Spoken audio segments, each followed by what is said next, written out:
here, schedule a live video. Maybe it went live.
Well, I have 7 o'clock on my computer, so I'm going to go ahead and get started. Welcome, everybody, to tonight's Facebook Live session, or the first storm forecast. My name is Brad Bergstrom, and I'm lucky enough to be the superintendent here in Sauk Rapids, Rice. For those that were tuning in last week, I'm not quite sure what happened, but about 40 minutes into it, all of a sudden the session shut down. Still not quite sure what the cause of that was, but at the end of the day, we will continue to hope that things will work well for us for tonight. So again, no idea why that happened, but we'll hopefully be able to make it through all of tonight. So for those who are joining for the first time, really the purpose behind these Facebook Live sessions is for me to be able to come and answer questions that you out in the community might be having. And I do appreciate you taking your time to spend some time with me tonight in going through these sessions. Just some housekeeping items, again, for those who are new. Number one, if you have questions, please put them into the comment section. We have a couple of people here that will be watching in the comment section to start writing what those questions might be, themes that show up, and they'll get me those questions and I'll try to answer them. Number two, we may not be able to get through all of the questions tonight, and if we can't, please know that it's nothing on purpose. We'll just go ahead and utilize some of those questions to put into our frequently asked questions section on the webpage, which I encourage you to continue to go and look at. And again, the purpose for tonight is to try and answer the questions, and if we can be kind to each other as we're going through this, even if there's things that you may not agree with what others are saying or what I'm saying, let's be kind to each other during times of, like in a pandemic. That is the one thing that we can control in terms of how nice we can be to each other. And I'll just hope we'll continue to do that as you have demonstrated through the times that I've been doing these. So I want to begin the session by talking with you a little bit about some of the common questions that I've been being asked since our last meeting. And the first one is of course, a couple of weeks ago I made mention of there's this decision tree that the Department of Health has put together for how we are to deal with people students in some cases, and adults who have either the less common symptoms, or if they have more common symptoms, and what that's going to look like. And so one of the questions that's come up, or one of the issues that's come up, is that if someone is in a household, and whether it be an adult or a student, it is really important that if you're being tested for symptoms, or if there is a known exposure, it is really important that everyone in the household needs to stay at home until we know that everybody is symptom-free, or that they have tested negative, or that they're for COVID, or there is an alternative diagnosis from a medical authority. And again, I know this creates hardships for people, but it is really important to prevent the spread and really to allow us to remain open as a building as long as we possibly can. It's important that we follow these protocols that have been put into place for us. So again, if somebody in a household is either being tested, is showing symptoms, or has a known exposure, it is really important that everybody stay at home. So if one of the parents has been exposed, or to somebody who's tested positive, or if they're symptomatic, it's really important that kids not be sent to school, again, to help prevent that spread that could happen when people are coming into our schools. So again, just a gentle reminder with that piece. Now, the one piece that, in talking with our school officials, our school health officials, is that if somebody is being tested as part of a protocol for the work that they're involved with, then no, you don't have to keep your children at home. So if you must be tested once a week, or you're tested once every 2 weeks as a part of your job, again, children don't have to stay at home for that. But if there is a known exposure, if there's symptoms, or you've gone in and you're being tested, until you get the results, it's really important that we keep everybody at home. So wanted to make sure we're aware of that.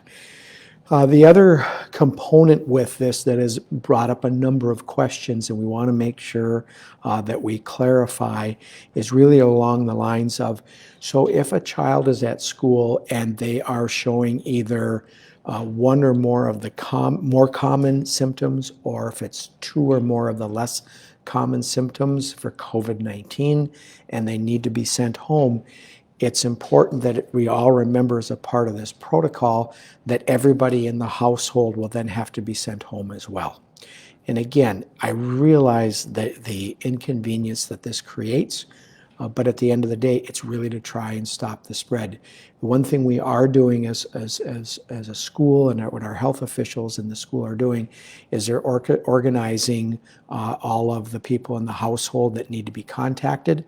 But again, we just want to make sure that everybody understands that if a child comes to school and they are showing symptoms of one or more of the more common symptoms, or two or more of the less common symptoms, everybody in the household will have to go home until as such time as the quarantine time period is ended, which is 14 days, or there is an alternative diagnosis that demonstrates why that child was not feeling well. And then they are 24 hours symptom free and without a fever, reducing medication. So wanted to make sure that everybody's aware of that.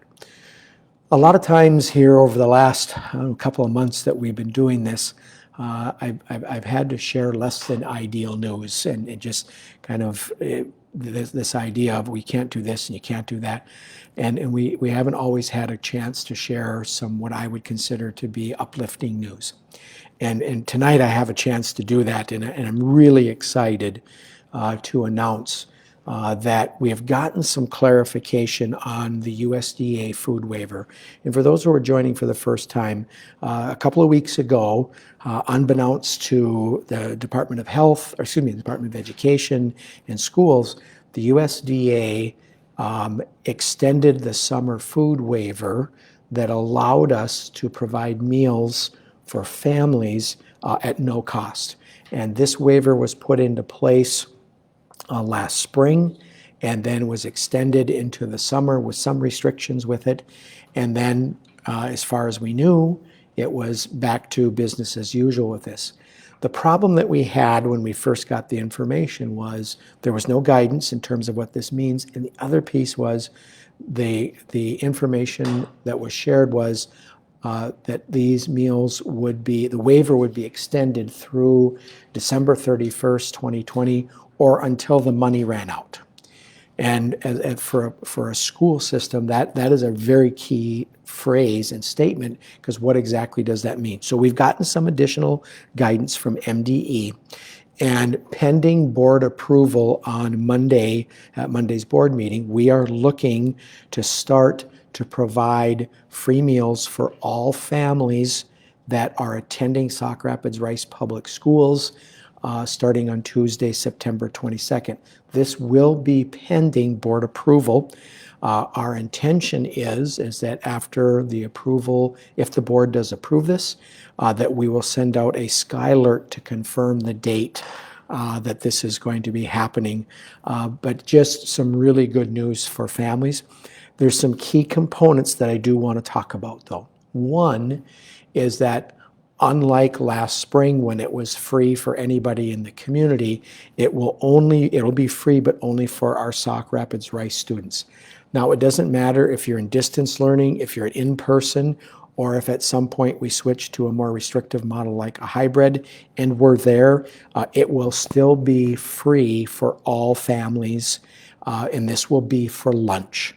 Okay, we will still continue to provide meals like we have been for our distance learning families. I'm going to come back and talk a little bit about that here in just a moment too. But at the end of the day, it'll be free through December 31st, or until we get notification that the waiver has ended because they are out of money.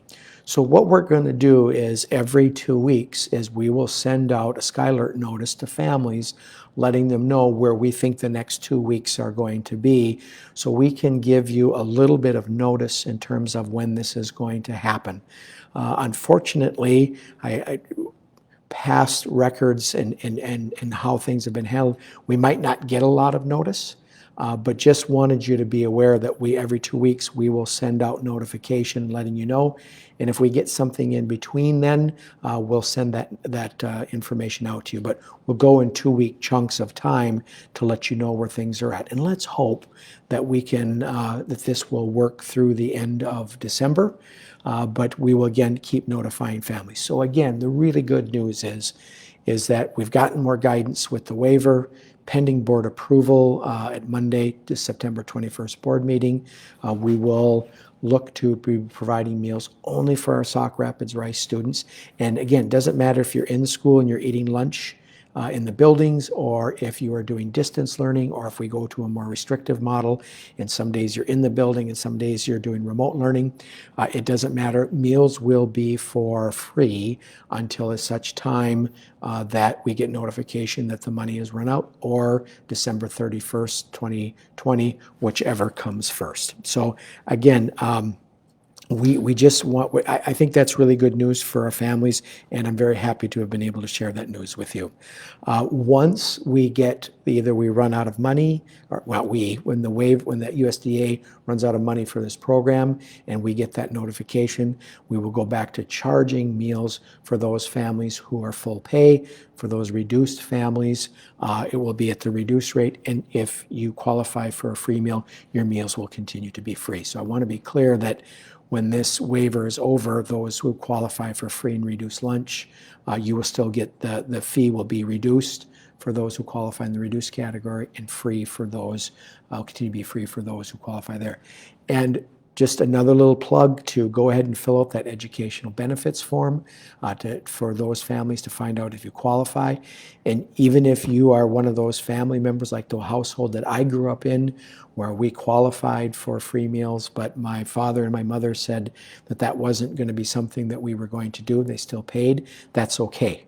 If you still want to do that, there is some extra funding that we as a school get to help some of our students who are below grade level in reading and math, and it's called compensatory dollars, not to get too far in the weeds, but we do get that based upon our free and reduced lunch count. So there is a benefit for us as a district to get some extra compensation as well. Whether you choose to use it or not is up to you. But if you have any questions, please reach out to your child's school and they can get you the information, or reach out to our food service department and they can get you the educational benefits form. And a reminder for families who have filled this out last year, and if you qualified, remember you must fill out the form every single year. Otherwise, those benefits will come to an end sometime here in the next few weeks.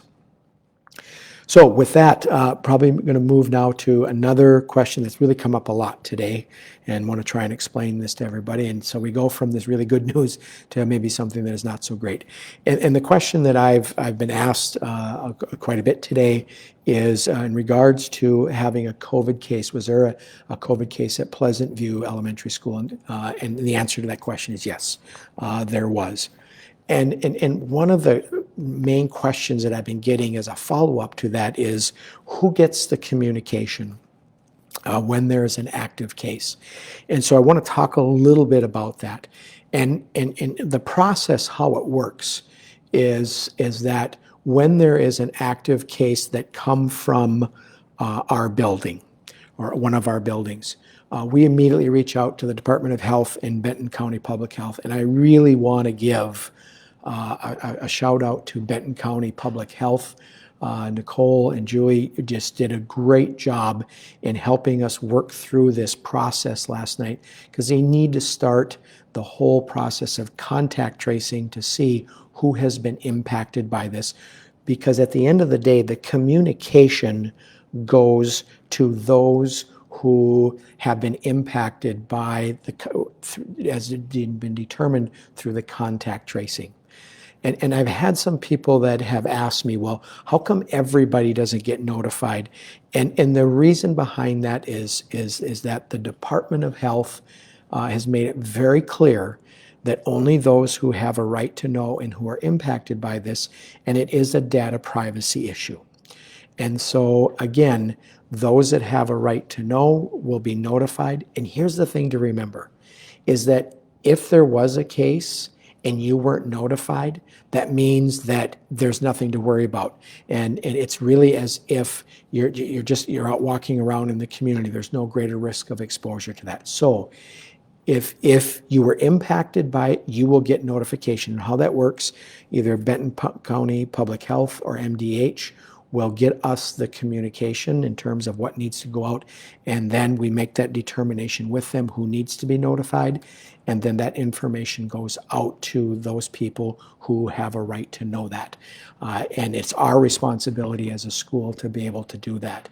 And so just so that you're aware, bringing this back around, yep, we did have an active COVID case identified with a member of the Pleasant View community. We cannot identify anything other than that, can't identify if it's an adult, if it's a student. We are prevented from doing that for data privacy reasons. And then those who have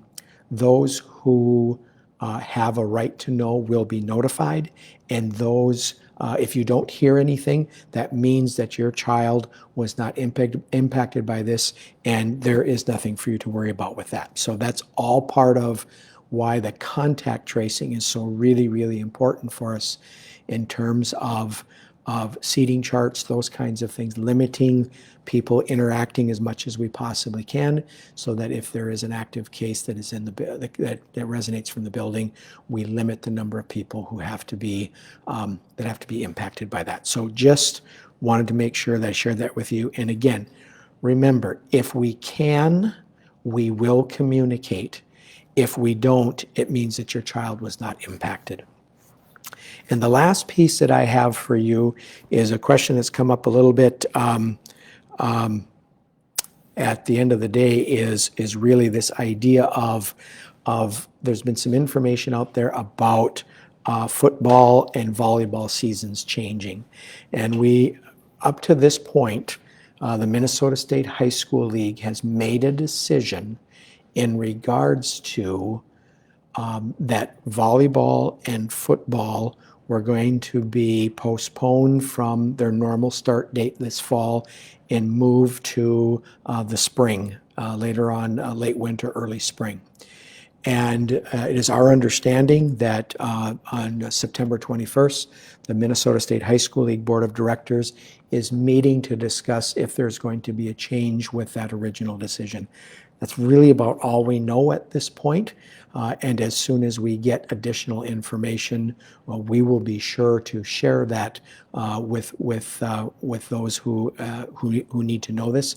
But I am confirming that the State High School League Board of Directors is going to be meeting to have a conversation about football and volleyball seasons. Where it's going to go, I don't know. There's plenty of speculation and plenty of rumors out there, but at this point, this is all that we know. This is all that I know, and I wanted to make sure that I shared this with everybody. So that's the questions that I've been asked here since we last met, and now I'm going to start pulling some of the questions that you were asking.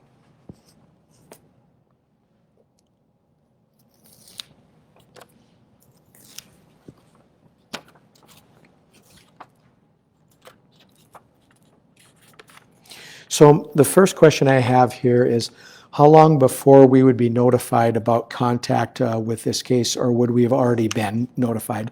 And the answer to the question, I believe this is talking about the Pleasant View case, the Pleasant View community member, is that if there was somebody that needed to be contacted, we were doing that as soon as we learned where that impact was, and you would have already been contacted.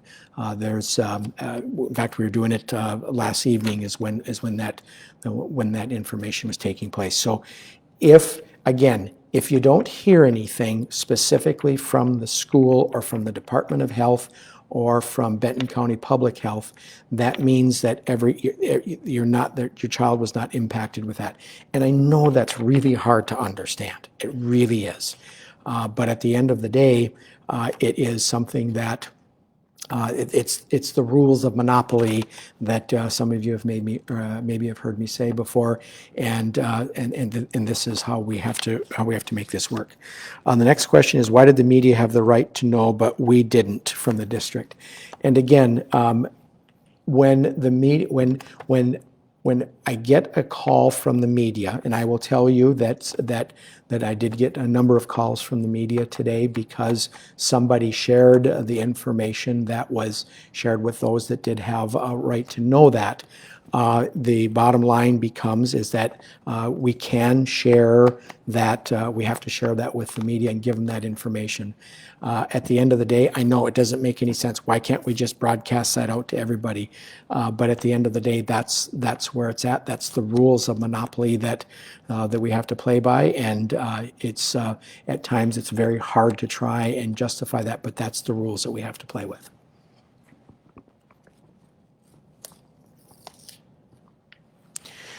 The next question is, how many positive cases are needed before we have to go to distance learning or hybrid learning scenarios?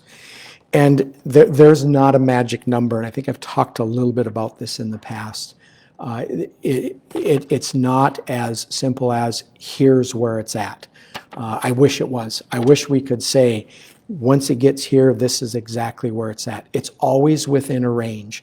Even if you think back to what the Department of Health put together for schools in terms of determining where their base learning model is going to be, it was not a number that said it was here, it was always a range. And a lot of it just depends upon, is it clustered with a certain group? Is it spread out across the building? Are we still able to meet the educational needs of the students and the adults? Are we able to keep everybody safe in terms of making sure that where our cleaning protocols are being followed, et cetera? And that becomes really the deciding factor with that. And again, it's not an exact science. It's like I've talked about, we can look at the active cases or the case numbers that we have in our community.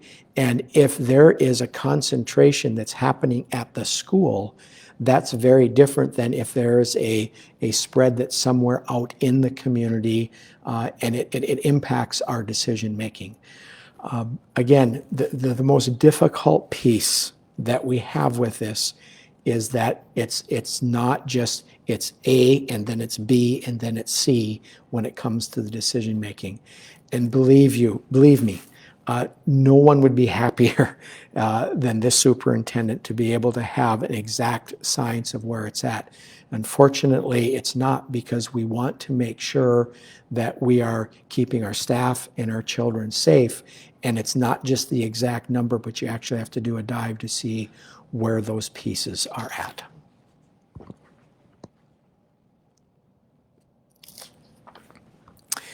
The next question is, can I address the long lines and times at Mississippi Heights Elementary School? Yes, I would be more than happy to address that. So it's my understanding that particularly in the evening or in the afternoon pickup, but also in the morning pickup, that there are lines of people waiting to drop their children off. Because of COVID, we have very specific times in which we open up the building and then also when we're letting people out.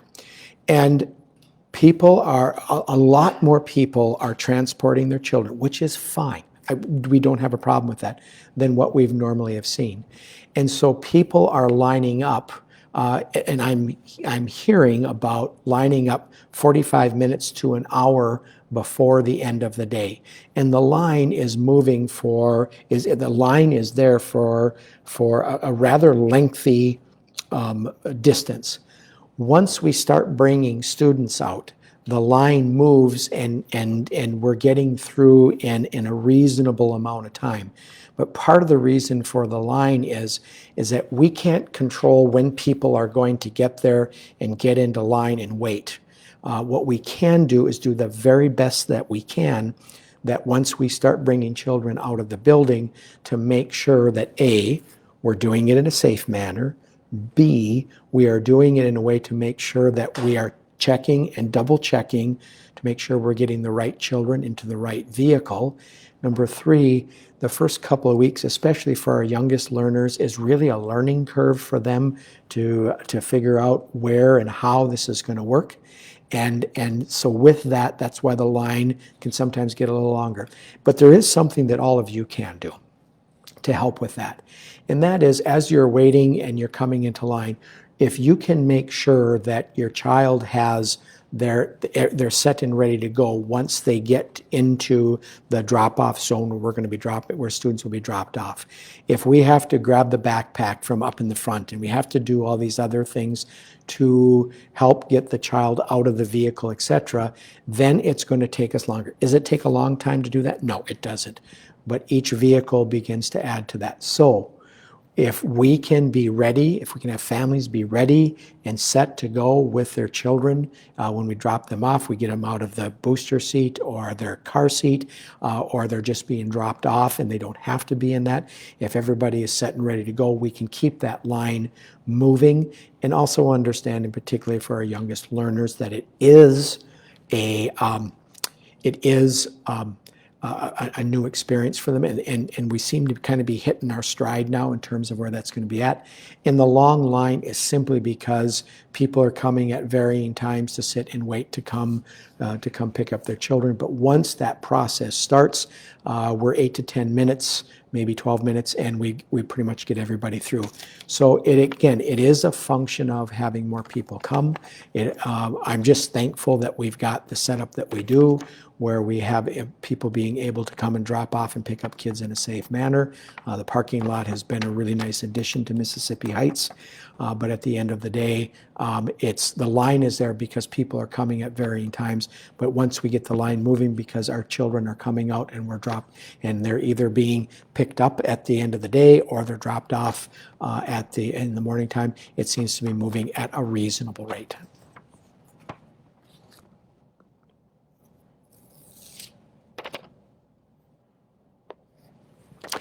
The next question has to do with assigned seats on the bus. For those families who are utilizing our transportation system. So a couple of things. Number one is, last week was really, for our elementary, was a slow start, as well as for the secondary. But at the elementary level, it was really a slow start by kindergarten day 1. Then we brought in first graders day 2. Thursday was second and third graders. And then, of course, Friday was fourth and fifth graders. So we had everybody there. And so this week, because we kept bringing more and more students in, we didn't have a seating chart. In talking with our transportation coordinator at the elementary level, now that we are into week number 2 and people are coming, we are in the process of establishing a seating chart and those assigned seats. We want to do this for 2 reasons. One, we want to keep households together as much as we possibly can. And I know growing up that probably sitting next to one of my 3 younger brothers probably wouldn't have been the greatest thing that I would have wanted to do in the world, but we want to try to keep people together. The other reason why you do this is that if there is a need for contact tracing, we have the ability to know who's sitting where and then make determinations in terms of, do families need to be communicated in regards to if we have an active case. So the bottom line is that at the elementary level, we are in the process with our bus company of establishing assigned seats for our elementary students. At the secondary level, that's looking a little different. Again, we have been using this week as well for the flexible schedule. We're not bringing in everybody at the same time. And next week on the 21st, with the start of having everybody being there, we'll take a few days to make sure we understand where people are going to be at, who's going to be riding the bus each day, and then from there we'll start in with the assigned seats at the secondary level. I think it'll just take us another, I would say 5 to 7 days to get that seating chart established and put together at the secondary level, because we've been bringing in students at this point in parts.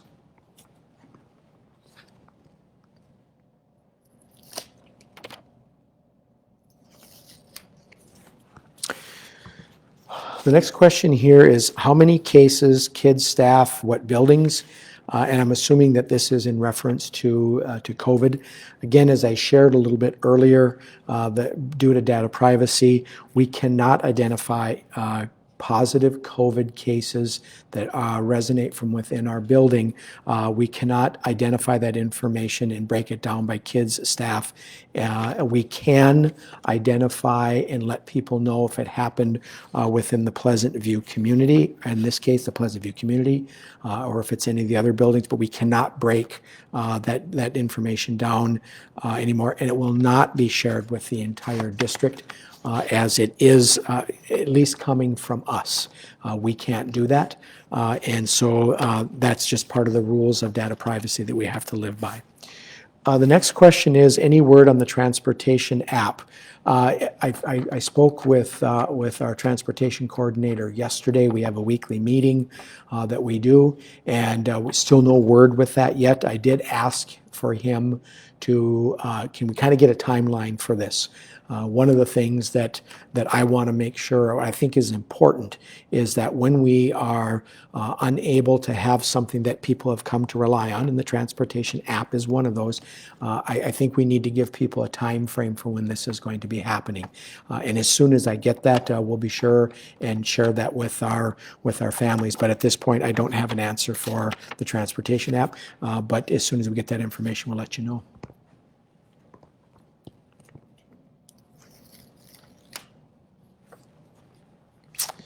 The next question here is, can students change from distance learning to in-person at the high school during the trimester? We've tried to be very clear that if you're in distance learning, that you can make that change back to whatever model we have, whether it's hybrid or in-person learning during the trimester. We want to do that during a natural break. There are going to be extenuating circumstances that may behoove us to go ahead and allow students to make a change other than at the end of the trimester. But the scheduling and the staffing for that is really difficult to do. And in order for us to make sure that we are trying to meet the needs of our distance learning students to the best of our ability, this idea of moving back and forth is just something that we cannot have. But more than that, I think it's just this idea of the content that's being covered and how you do it in a distance learning model looks different than what you do in an in-person model, and it's not going to be with the same teacher. So educationally, it is best to stay for, in this case, for a trimester until there's a natural break, as much as we possibly can in order to help our students be as successful as they can. I think on the back side of that, there's a help piece for us in terms of scheduling and trying to make sure that we are meeting the needs of all of our distance learning families as well and those students. So that's why we're trying to stand firm with that. But there will be extenuating circumstances that might behoove us to make that change other than a natural break. And if you are in distance learning and there is something that comes up, I really truly do encourage you to reach out to your child's building administration and explain what's going on, and we'll make those decisions on a case-by-case basis.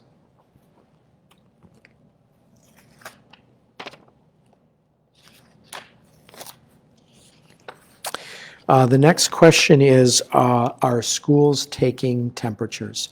And the answer to that question is yes, we are.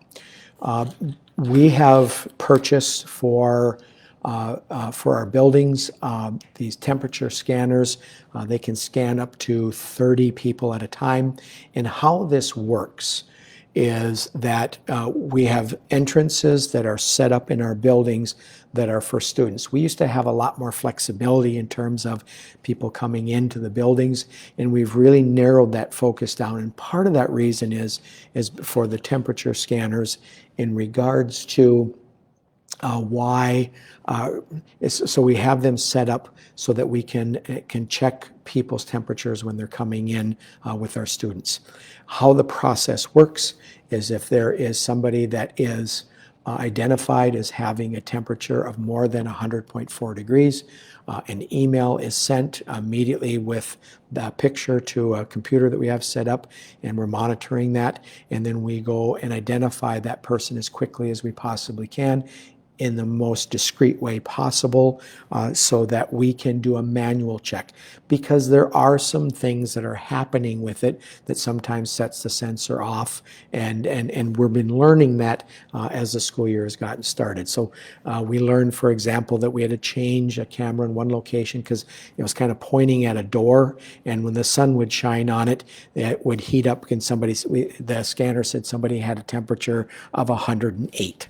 Well, that would be highly unlikely, and so we've made some adjustments with that. But the reason why we have those controlled entrances is so that we can scan the temperatures for everybody as they're walking into the building.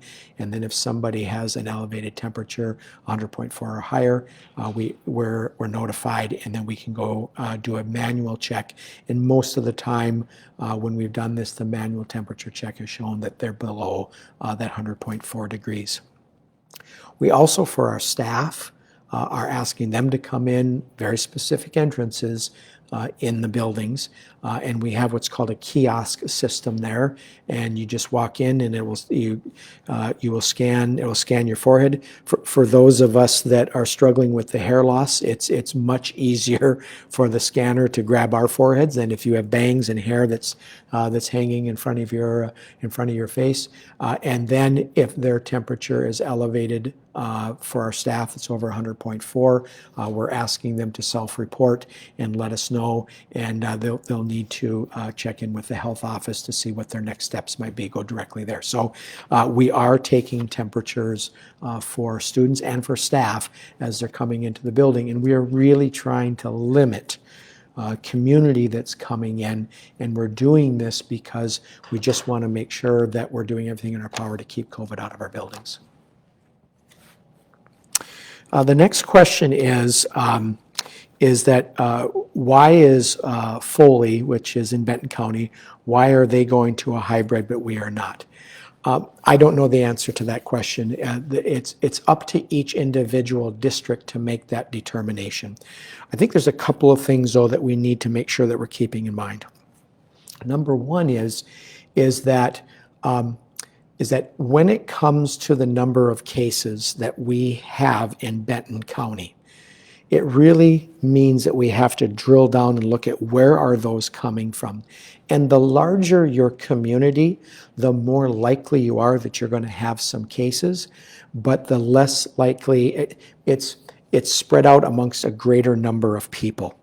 And the smaller your community is, it is going to have more of an impact even with a smaller number.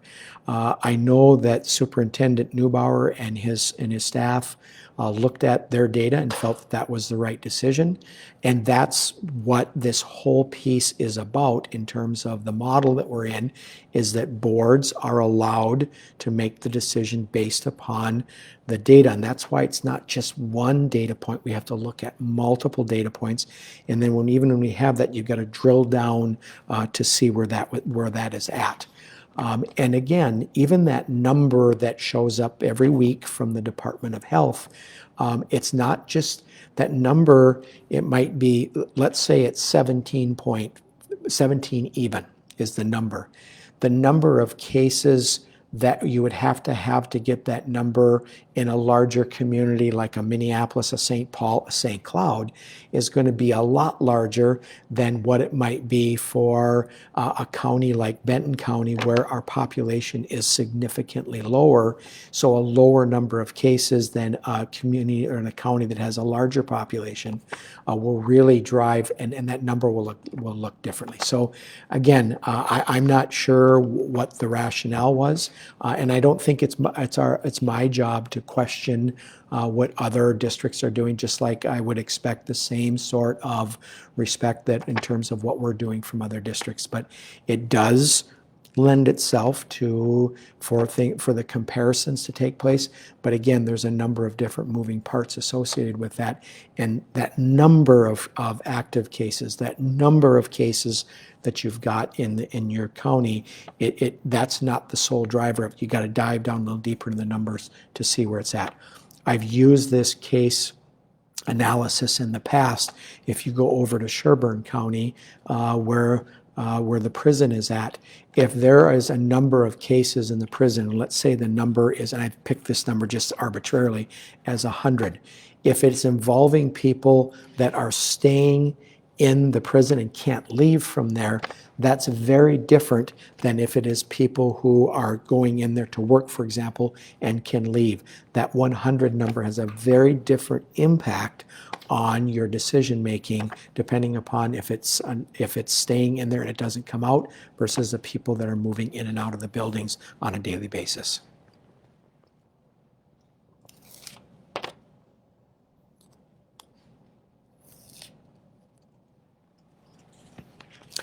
This next question is, can families still sign up for the transfer bus in the morning and in the afternoon? And I don't know the answer to that question. That is one that I will bring for next week, and in terms of how that works.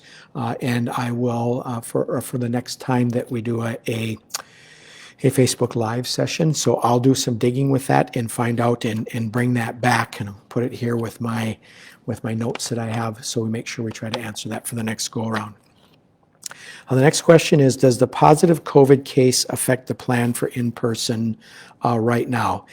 And again, the number of cases that we have certainly is a starting point for us to take a look at to see where is it that we need to go from here. Where are those cases happening at? What is public health saying with this? Are we having those cases that are happening in our buildings? Is it happening out in the community? And the best way that I can try to answer this question is, I, like many people, would really love to know what are those exact numbers that cause you to move or to stay where you're at. And it's really just asking lots of questions. We are looking at, for data points, we are looking at what is that MDH number that comes out every week. What is that number saying, and how does that fit into that range that the Department of Health put together as a part of the Governor's Safe Learning Plan? As a gentle reminder, that information is 2 weeks old. Does that mean that we just discount it because it's 2 weeks old? Absolutely not. No, that's not this. It becomes one of the data points. We are looking at the number of cases that we are having in Benton County. I'm on that website every single day looking to see where that information is at. So that is another piece of information that we're utilizing. And a third piece that we're utilizing is a website that I have reached out to our regional support team and said, this is information that I've been getting. Can you verify for me the level of accuracy? And what this website does is really take, so if today is Wednesday, the 16th of September, it takes the number of cases that are being identified in Benton County from yesterday going back 2 weeks and projects out what that number might be. And I've started utilizing it for the last couple of weeks. And the first week when I looked at it, actually I've been using it for 3 weeks now, I apologize. The first couple of weeks, the number that was coming out from the Department of Health and where those numbers were at really told me that there's a pretty strong level of accuracy. But I reached out to the regional support team members today, which is a group that was set up by the governor to try help schools as we're dealing with this COVID scenario that we're in right now. And so I've asked them to verify, is this a website that is important for us? And one that we should be looking at those numbers, and I'll look to hopefully hear back from them tomorrow sometime. The other piece that we're doing is we have what we call our COVID incident management team, and there we're taking a look at what's going on in our district. We're looking at it from a buildings and grounds perspective. We're looking at what's happening in each of the buildings.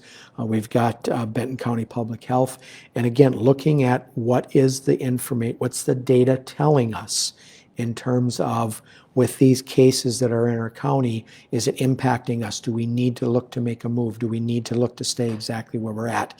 And again, I just really wish there was, yep, here's the number, is exactly where it is. 2 + 2 is 4, and this is the number. But it is not that simple, but we're trying to make it be as simple as we possibly can, and that is part of the difficulty as we continue to deal with COVID.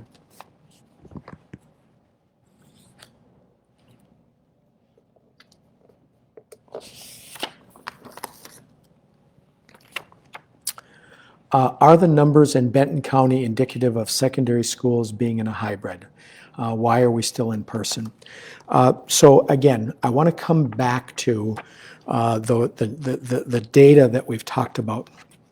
And in conversations with the regional support teams and in conversations with the staff from Benton County Public Health, one of the things that, and also with the Department of Education, one of the things that is really, really important is that nobody wants to see us bouncing and moving. 1 week we're here, 2 weeks we're there, now we're back here 1 week. That's not what the intention is. The intention really is okay, so you have this number of cases, and here's the example that I can use that maybe might help explain this.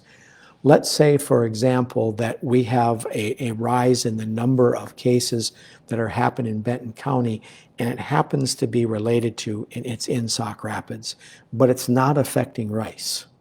Okay? We can take a look at those numbers and say, yep, it's really having an impact, and we need to make a change in Sauk Rapids for the schools, but we're going to leave Rice alone because it's not having an impact there. So even though the numbers for Benton County might say, yep, we need to be an X model, we really got to look at where are those numbers happening at. Is it happening out in the community? Is it happening inside of our schools? Is it happening in a particular school building? Is it happening in a particular section of the county? And then from there, we can begin to say, yep, here's where we're at. So again, I understand that we all want, let's look at this number, that's where it's at, and we move, or we stay where we're at, or we become less restrictive.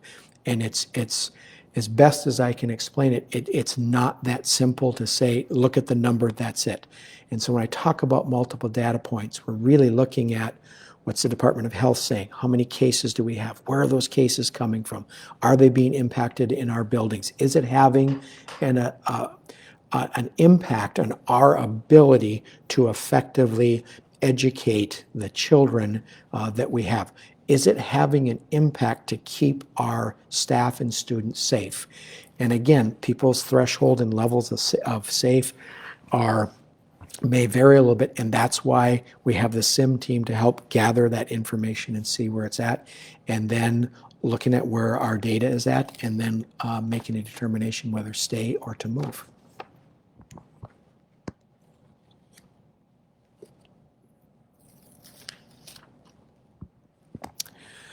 Well, this is thankful for somebody who put this in. I don't know if it was somebody here with the staff that's helping me with writing, looking at the questions and trying to answer them. By the way, thank you, Christy, and thank you, Jennifer, for being here again tonight.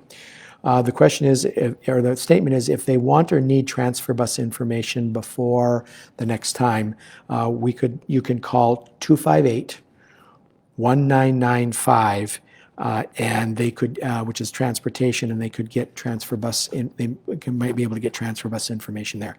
Again, I'll repeat that number for you. It's 258-1995. That's 258-1995.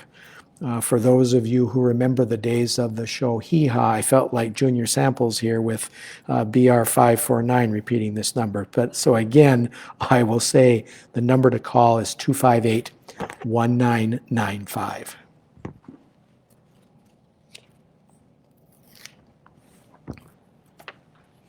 What are the natural breaks from distance learning to in-person or to move out of distance learning? The natural break that I've been talking a lot about is the trimester break. Okay, but again, there may be those unique situations where we may need to make a movement with a family to help out a family that maybe distance learning was working for, and now, as an example, the parent or guardian is no longer able to be at home. They have to go back to work. Maybe they were working remotely and work has said, I'm sorry, we can't do that anymore. You got to come back in. And so now they're not able to provide the level of support for their child to make distance learning work for them, and so therefore we might need to bring that back. But the goal behind this really is at the trimester break, but we also know that things happen for families, and if we need to be able to support somebody prior to the end of that trimester, I encourage you to reach out to the your child's administration in the building and talk with them about that. And I've talked about this multiple times. The whole key to this working for us as a district is to make sure that we're communicating as much as we can. Hence, this is part of the reason why we're doing the storm forecasts and have been doing them every week since, I think it's been since the middle of July.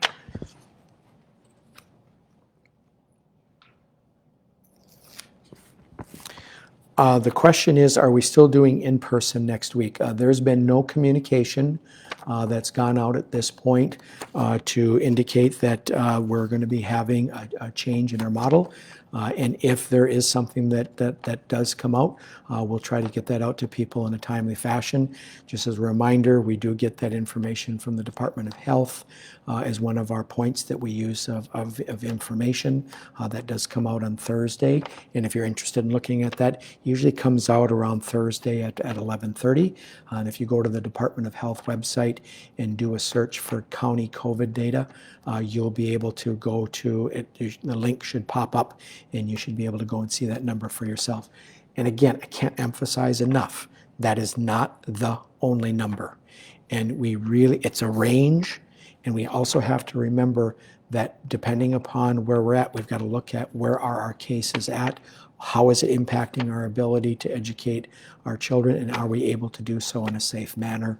And again, looking at how many cases we have in the county. Again, it's not just look at that number, but again, try to figure out where are those cases at, and is it impacting our ability to educate our kids in the most effective way.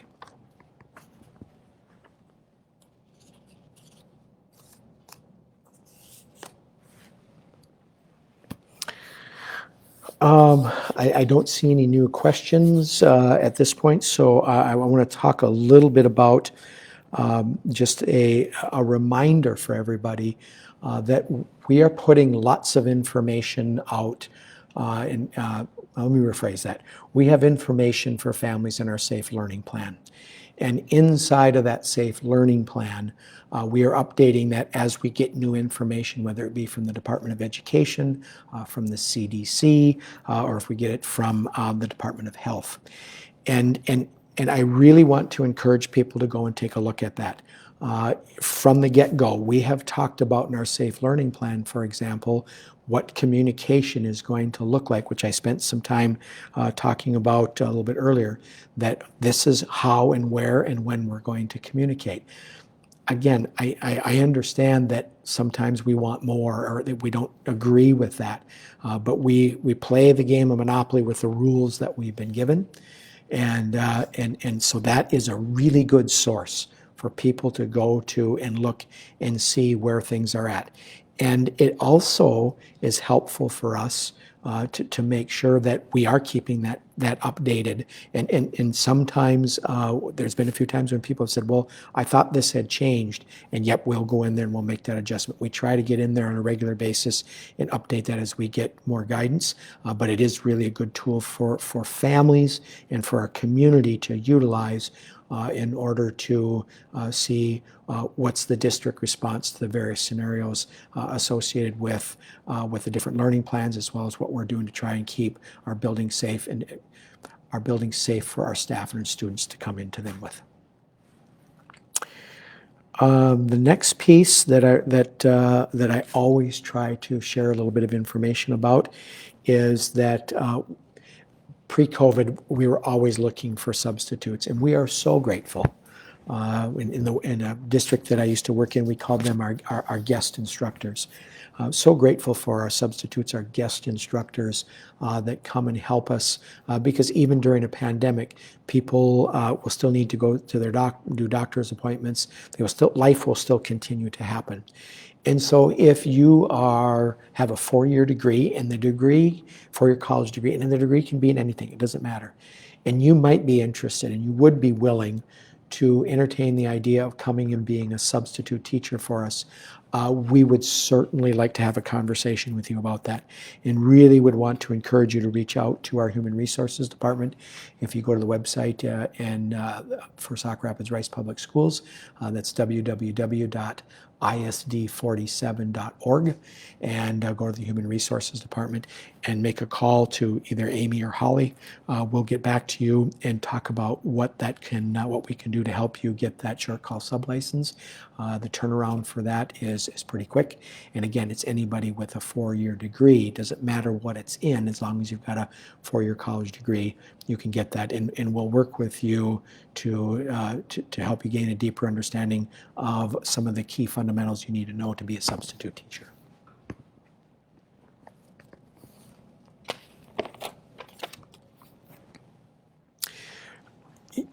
This next, it's not a question, it's a statement. Thank you. Thank you for sharing this. It talks about, we need subs for food service, for paraprofessionals, for custodial, etc. Great point. That's a really great point. There's an overall need for substitutes. Please reach out to HR if you would be interested in doing that, and we can fill you in terms of what that's going to look like. I have talked about for a long time, well, in the 2.5 months that I've been here, I don't know if that's a long time or not, but I've talked about how it's really the educating of children. It takes all of us, and as a part of this, if you have the capacity and the willingness to come and help us in any of these substitute realms, whether it be as a teacher, a food service custodial, para, I would suspect even the bus company would be interested in having a conversation with you if you'd be interested in being a sub bus driver. We need you. There's no ifs, no ands, no buts about that. And so if this is something that you can and would be willing to do, please reach out to us, and we'll try to get you the information that's needed in order to make that happen.